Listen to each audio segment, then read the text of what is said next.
Fala galera, Robson Lima aqui com mais seu vlog, tudo bem?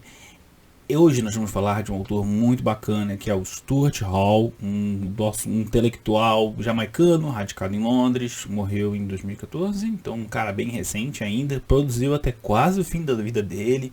O cara dava muita entrevista, fazia muita coisa, escrevia em revista, em jornal, bem ativo na sociedade britânica, então tem muita coisa dele. Cara, super importante pra gente entender um tema que eu acho que é muito legal, muito atual pra gente aqui do Brasil, que é essa coisa de cultura woke, de representatividade. Será mesmo que, meu Deus, os gays vão tomar conta do Brasil, não sei o que, ou então o inverso, né? Será que os bolsonaristas vão realmente, né, tomar o poder e o evangelistão vai vir no Brasil?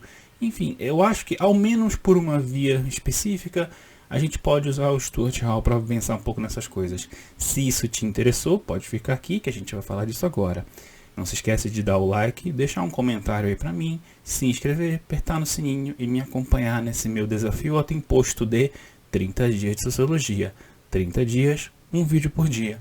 Vamos que vamos. Então vocês estão vendo aqui o meu pequeno PDF que eu fiz na introdução ao Stuart Hall. Tem uma foto dele aqui. Essa foto aqui, se eu não me engano, é uma das, acho que é a segunda mais recente dele, antes dele falecer. Muito bacana esse ensaio aqui. É bem legal. Vocês podem ver bastante o rosto dele. Eu vou me arredar aqui para este canto por causa dos textos. Mas ó, fiquem aí com o rostinho dele. E a gente vai falar um pouquinho do Stuart Hall. Quais as grandes teorias dele? A gente tem duas grandes coisas que eu quero falar hoje, tá? Os 3 tipos de sujeito e a teoria da representação, ok? Tem muitas outras coisas que a gente poderia falar, mas a gente vai se focar nessas duas hoje, porque, como eu falei, a gente vai fazer aquele link lá depois com coisa de identidade, beleza? Então, 3 tipos de sujeito. O Stuart Hall, ele vai traçar um panorama histórico, tá? Ao redor da compreensão da identidade em diferentes momentos. Ele vai pegar um tecido histórico ali e ele vai fazer a ideia dele. Qual é a ideia dele? Que a noção de sujeito, de pessoa, né? De sujeito, subject, no inglês, né? Ela passa por um período, ela tem uma historicidade. Você tinha primeiramente um indivíduo iluminista, que é isso que eu botei aqui, iluminismo, tá? Aqui no cantinho. Que é um indivíduo centrado, unificado, é o indivíduo que é ele mesmo. É aquela coisa do penso logo existo, Descartes, sabe? Eu sou eu me basto e tudo bem. Eu centro, você tem essa pessoa que fala com os outros, que age no mundo e o mundo não age de volta, entendeu? Eu tenho a minha força, eu tenho meu poder, eu vou lá e faço as coisas acontecerem. Este é o sujeito do pensamento iluminista, né? Até mais ou menos final do 18, começo do 19. No começo do século XIX, a gente tem o que o Stuart Hall vai chamar de sujeito sociológico, que é o sujeito que ele já se entende com uma relação, com um produto de uma relação, melhor dizendo, entre pessoas e a sociedade, né? Cultura, mundo social. E ele chama esse sujeito de sociológico justamente porque é com o surgimento da sociologia no século XIX que esse tipo de ideia se consolida. Obviamente que isso já existia antes, né? Mas é com o surgimento da sociologia que essas ideias realmente ficam sólidas, né? E no pensamento científico da época, especialmente lá na Europa, que era o ponto de análise do Stuart Hall neste livro aí, que é o Identidade Cultural na Pós-Modernidade. Por isso que eu escrevi ele no canto direito superior, vocês estão vendo ali. Pois é, esse é o nome do livro. E esse sujeito sociológico? Ele é um sujeito que é compreendido como um produto da relação entre as pessoas e a sociedade, como eu falei. E essa formação desse sujeito, tá, ela vai acontecer como? Como é que esse sujeito existe? Aí a gente vai ter que puxar o Durkheim. A gente vai ter que falar de sociabilidade. A gente vai, vamos para os termos mais modernos, sociabilidade primária, sociabilidade secundária. Tá? Socialização. Eu estou pensando em alemão aqui, perdão.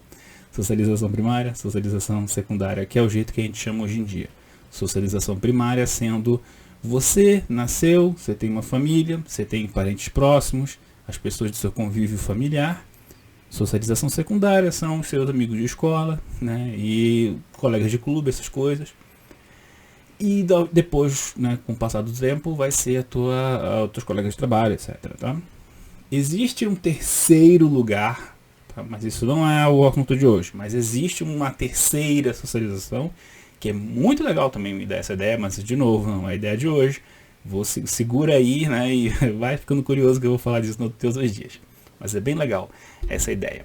Ó, o Hall, ele vai traçar esse panorama histórico, certo? Por quê? Porque ele está querendo mostrar que a ideia de sujeito, ela vai primeiro ser uma coisa sólida, depois uma coisa que se relaciona com outros, mas ainda tem esse núcleo, né? Onde é uma pessoa. E aí ele vai dizer, olha cara, existe o sujeito pós-moderno. Eu vou até arredar aqui a minha câmera para vocês verem bem aqui. Sujeito pós-moderno, tá vendo? É um sujeito sem identidade física, fixa, tá? Ele é muito livre, sabe? É um sujeito que é sempre contraditório, sempre se transformando, entendeu? E essa que é, se você é das antigas desse canal e acompanhou o meu vídeo, que eu fiz toda aquela leitura do livro Aprendendo a Pensar com Sociologia, do Zygmunt Bauman e do Tim May, que eu fiz toda aquela leitura, capítulo por capítulo.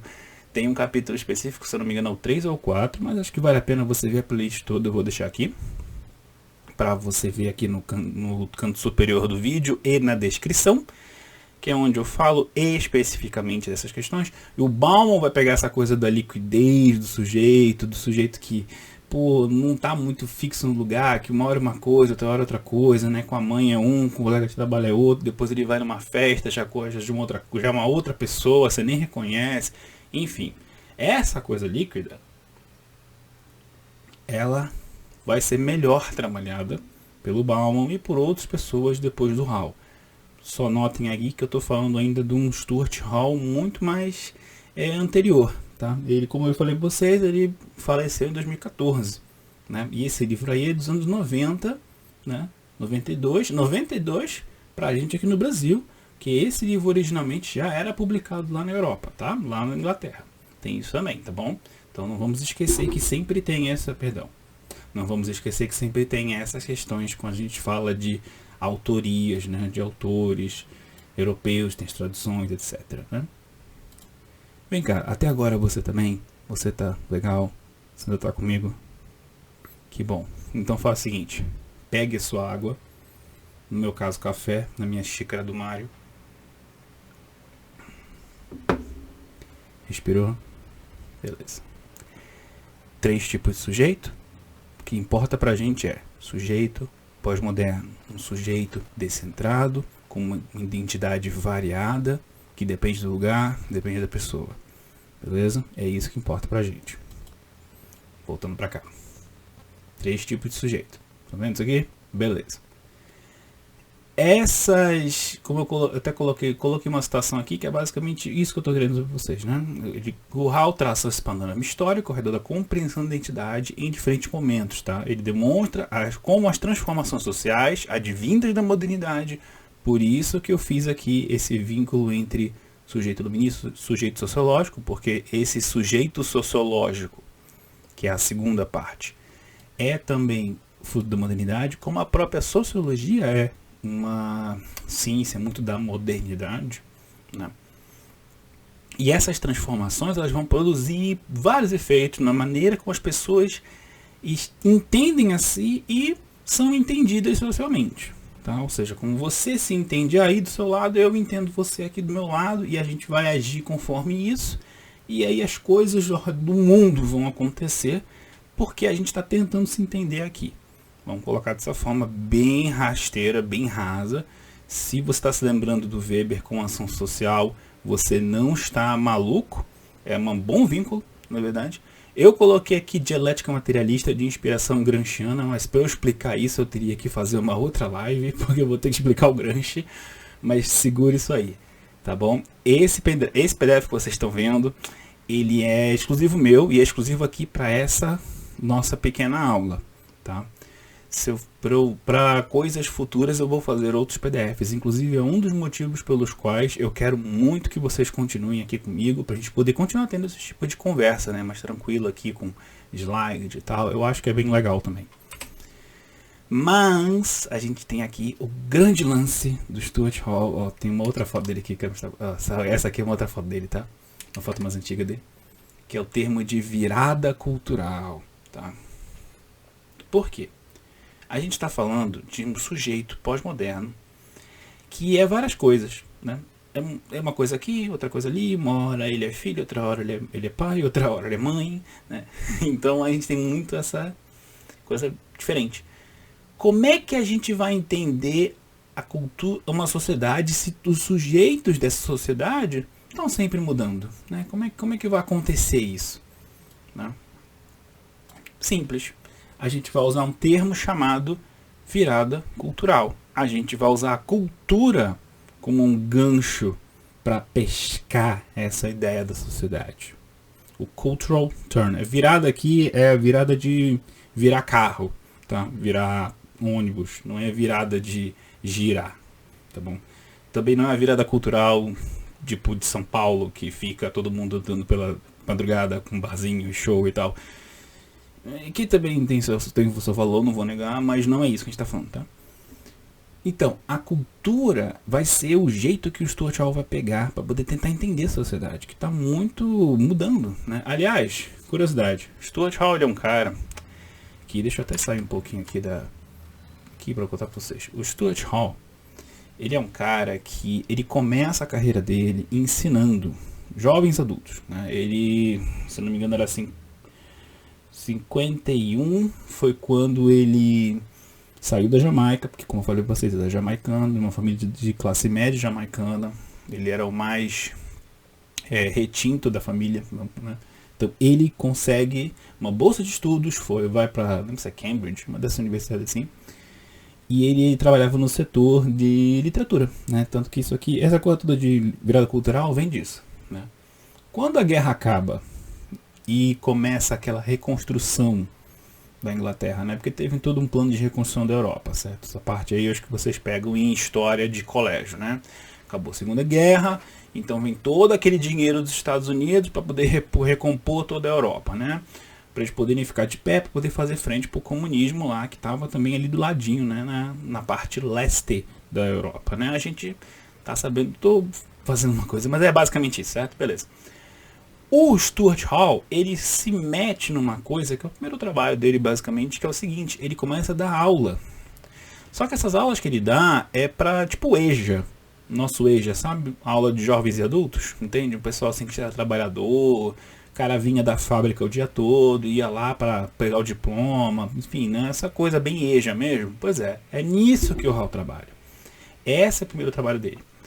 Um dos motivos dele se focar tanto na questão cultural era porque ele, como um professor que estava vindo de estudar poemas, né, e alta classe, literatura, não sei o que, ele ia lá dar aula de inglês dele e a galera era operária.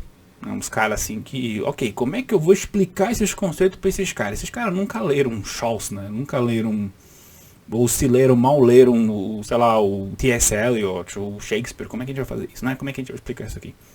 E aí ele começou a pegar, quer saber de uma coisa? Eu vou começar a pegar revista, eu vou começar a pegar anúncios de rádio e eu vou começar a trabalhar com isso com eles. E foi assim que ele começou a botar os pés nessa questão de cultura. Porque foi dividindo esse espaço que ele começou a realmente conseguir se comunicar. E foi aí que ele começou a pegar. Um dos motivos dele se focar muito em linguagem é por isso, né? Pelas questões de profissão dele. E é por isso, por exemplo, tem essa citação aqui do Hall, que a ação social ela é significativa, tanto para aqueles que a praticam, quanto para os que observam, né? A ação social, lembrando, naquele sentido do Weber mesmo, né? Qualquer coisa que você faça, que você tenha como objetivo o olhar do outro, outra pessoa. Algo que você faz que outras pessoas estão sabendo que você vai fazer, ou que vai atingir outras pessoas, né? Não é você escrever um poema no seu quarto, trancar o poema numa caixa e fingir que não aconteceu, né? Isso aí não é uma ação social. A ação social é significativa tanto para os que as praticam, quanto para os que observam. Em si mesma, não é significativo. É significativo em razão dos muitos e variados sistemas de significado que os seres humanos utilizam para definir o que significa as coisas. E para codificar, organizar e regular a conduta uns dos outros. Ou seja, deixa eu traduzir isso aqui. A ação social é significativa na medida de que ela está contribuindo para a gente significar as coisas. O que é uma casa? Uma casa é uma construção de tijolos, certo? Ou alvenaria, ou compensado de madeira, certo? que é um lar? A ideia de lar não necessariamente é a ideia de casa. Casa aqui. Tô numa casa. Mas aqui onde eu tô sendo aceito? Eu tô sendo acolhido? Eu gosto de estar aqui? Eu gosto dos meus pais? Eu gosto da minha mãe? Eu gosto da minha avó? Tipo, eles me acolhem? Ou eu tô sempre em briga aqui, torcendo para dar 18 anos para eu dar o fora e nunca mais voltar? Que se é a primeira opção, então a minha casa é um lar. Mas nem todo lar é uma casa. Vocês estão entendendo a diferença entre significado? É disso que eu tô falando, entendeu? Vocês estão entendendo o que eu tô falando aqui, né? Tá todo mundo bem, beleza. Virada cultural, então, é o óculos que permite ao Hall compreender esse sujeito. Ele vai recolocar a questão da materialidade, da realidade como ela é nesses estudos culturais. Ele vai entender e criticar a sociedade através da produção cultural dessa sociedade, tá? Ele vai analisar filme, ele vai analisar série, ele vai ver propaganda de revista e vai começar a traçar essas ideias e ficar, cara, vamos ver o que a gente pode melhorar nisso aqui.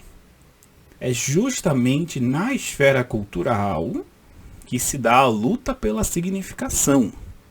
Portanto, os textos culturais são o próprio local onde o significado é negociado e fixado.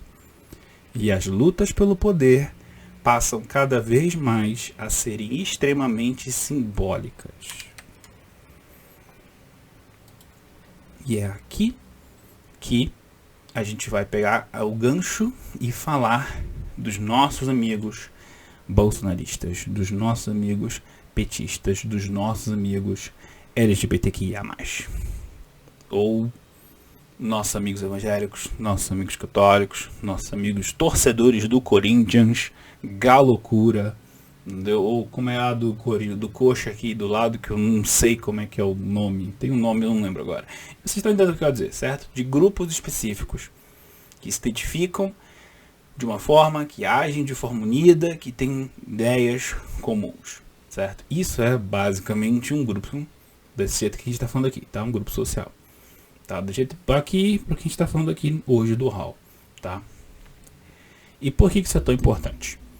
Ontem eu falei que o Eduardo Bolsonaro fugiu para Nova York e eu falei de um jeito meio desparajando o cara mesmo, confesso. Falei meio, porque eu não tenho realmente um grande respeito pela figura do cara, não escondo isso. No fundo ele é só um político, né? Como a maioria dos políticos do Brasil é, né? Eu não gosto, ele não parece nem acreditar muito nas coisas que ele fala. Esse é um respeito que eu não posso dar pra ele. Eu dou esse respeito um pouco pro carinha de cabeça quadrada, o outro filho dele, né, do bolso. Porque parece que ele acredita mais, né? Mas o Eduardo nunca me passou muito essa ideia de que ele acredita muito nas coisas que o pai fala, tá? Então eu falei do jeito meio boa. Hoje de manhã eu postei um short desse vídeo, tá? Falando do Bolsonaro, do Eduardo Bolsonaro, como ele, né, deu pé. Primeiro comentário que tá lá, não apaguei e vou deixar lá. Primeiro comentário que tá lá é uma pessoa falando mal de mim. Falando que eu não sei nada do que eu tô falando. Segundo comentário que tá lá é o quê? Alguém me dizendo que eu tô sob influência de alguma substância aí, muito provavelmente cocaína, pelo fraseado que ele usou. Porque, sei lá, eu acho que na cabeça dele eu não tenho que ler nada, né? Porque ele acha que eu não tô lendo aqui o que eu tô escrevendo, né? Sei, acho que esse povo também não quer ficar na frente da câmera. E eu achei isso bastante curioso, porque quando eu falo de autor de sociologia, eu não recebo esse tipo de comentário. Quando eu falo de uns autores assim, eu falo coisa errada e aparece alguém me corrigir, a pessoa vem me corrigir numa boa. Olha aí, camarada, eu acho que essa tua leitura aí do fulano digital não tá legal por causa disso e disso. Isso aconteceu muito aqui no canal. Acontece até hoje e graças a Deus, continua acontecendo, tá? Não que eu me incomode das pessoas me chamarem nome nem nada, tá, gente? Não é isso. Eu só achei bastante curioso como a reação quando eu toquei no bezerro de ouro é mais visceral, entende? Por quê? Porque a luta pelo poder é no espaço simbólico. Porque o sujeito pós-moderno, como ele é descentrado, como ele não é unido, como ele é vinculado a várias realidades materiais diferentes, como ele é mãe, pai, trabalhador, chefe, tudo meio que ao mesmo tempo junto misturado, o espaço que sobra para ele disputar o poder é o espaço do simbólico. é o espaço da ideia, de tentar significar uma coisa só, e vai ser o que eu estou dizendo. O Brasil é o que eu estou dizendo que o Brasil tem que ser. O presidente é quem eu digo que é. O jeito de interpretar a Bíblia é o meu. O jeito de jogar futebol é o que eu gosto. Só que isso tudo, esse impulso do homem agora, pós-moderno, contemporâneo, levado a mil, né? Porque, como eu estou falando aqui, essa aqui é a ideia de Stuart Hall lá nos anos 90. Que esse livro originalmente, se eu não me engano, é de 82, é de 72 que esse livro é. Então, ou seja, lá atrás, né? O cara tava tendo essas ideias. Hoje, a gente só vê mais e mais isso. A gente vai vendo mais e mais. Quando a gente entra em coisas como firehosing, guerra híbrida, fake news, etc., a gente está vendo exacerbações, a gente está vendo coisas sendo construídas em cima desta base aqui, da virada cultural, desta base aqui, de uma realidade onde as pessoas disputam significado, disputam símbolo. Você não ocupa um prédio. Você não pega mosquete e aponta para a polícia, como o pessoal fazia lá na Revolução Francesa. Você não toma a Bastilha. A Bastilha é a internet. Você pega o significado que você quer tomar, é a tua Bastilha. Você quem fez a Bastilha para você tomar. É assim que funcionam as coisas. Beleza?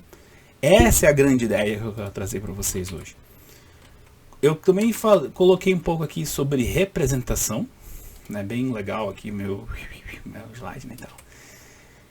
E é por isso que é interessante falar essas coisas. Por que eu estou falando de tudo isso? Porque tudo isso é representação. Você só consegue mobilizar as pessoas, mobilizar os afetos, mobilizar as ações, fazer com que as pessoas vão para a rua e marchem, fazer com que as pessoas vão para frente do quartel, fazer com que as pessoas compareçam ao ato, fazer com que as pessoas participem de greve, etc, etc, etc, se elas se entendem como parte do seu grupo, né? Se elas estão comprando a tua ideia.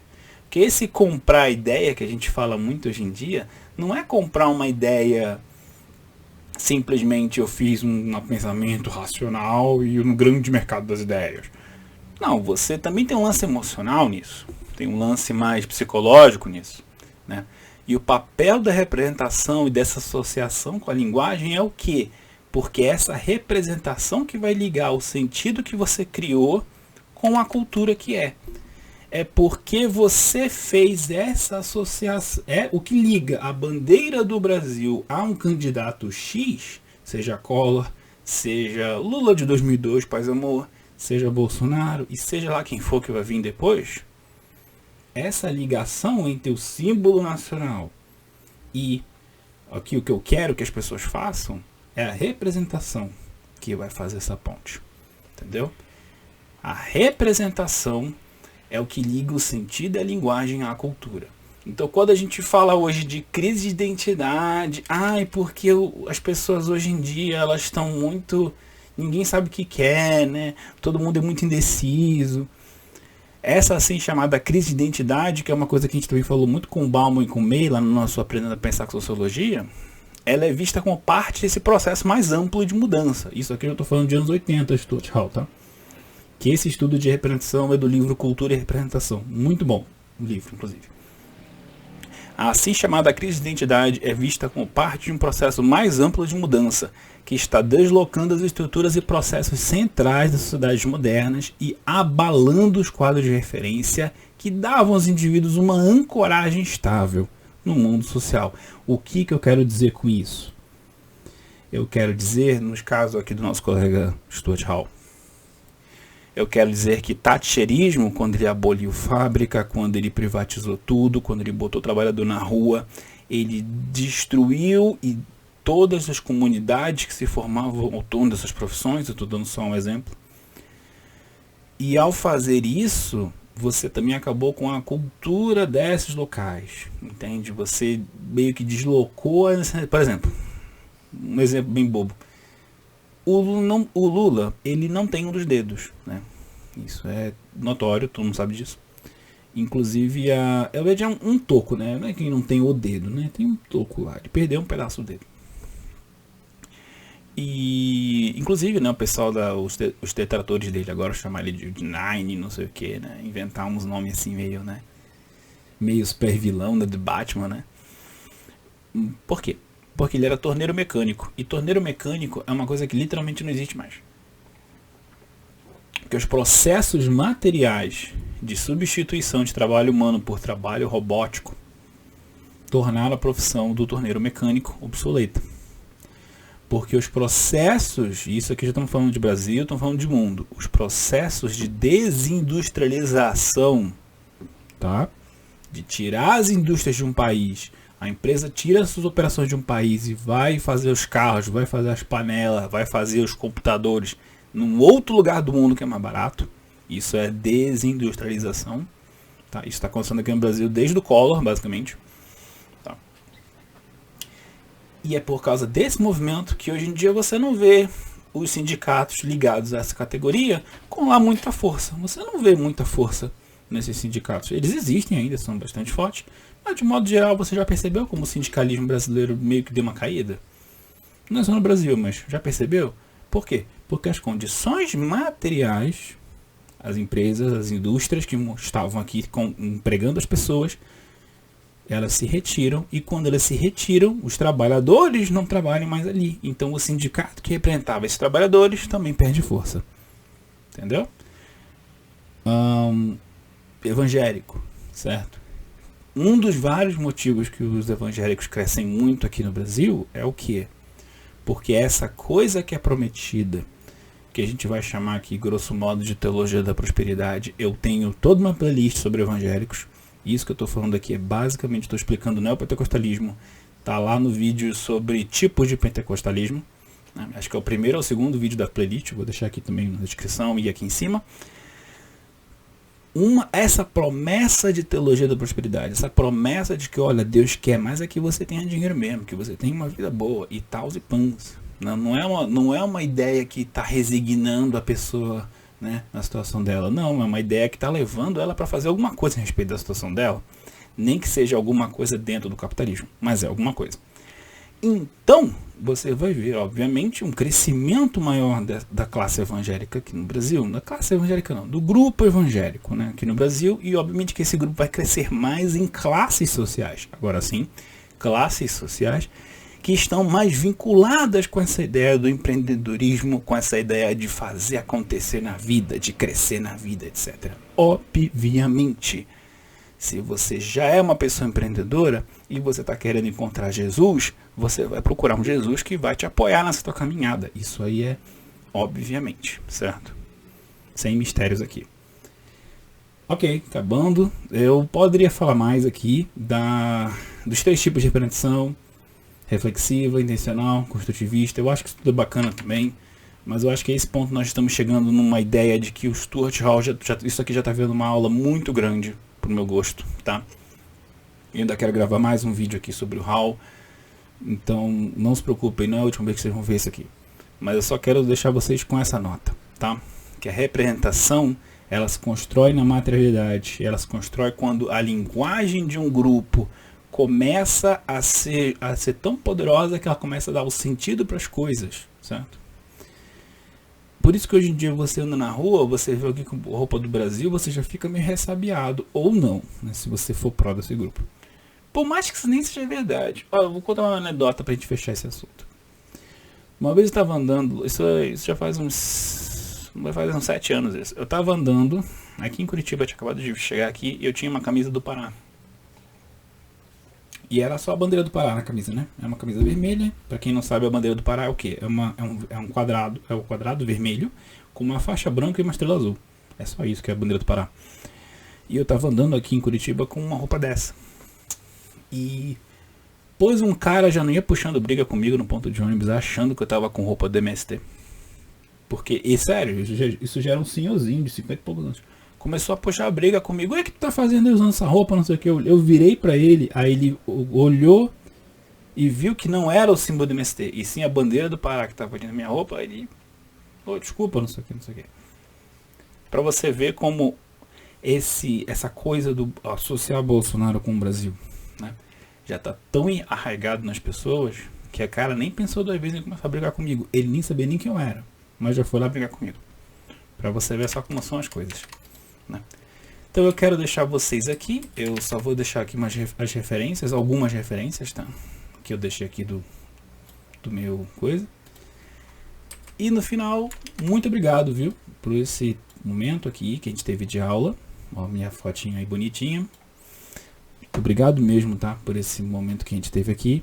Eu fico muito feliz de ter, pelo menos, começado a falar do Stuart Hall para vocês. Não se esqueçam de dar o joinha, de compartilhar, comentar, tá bom?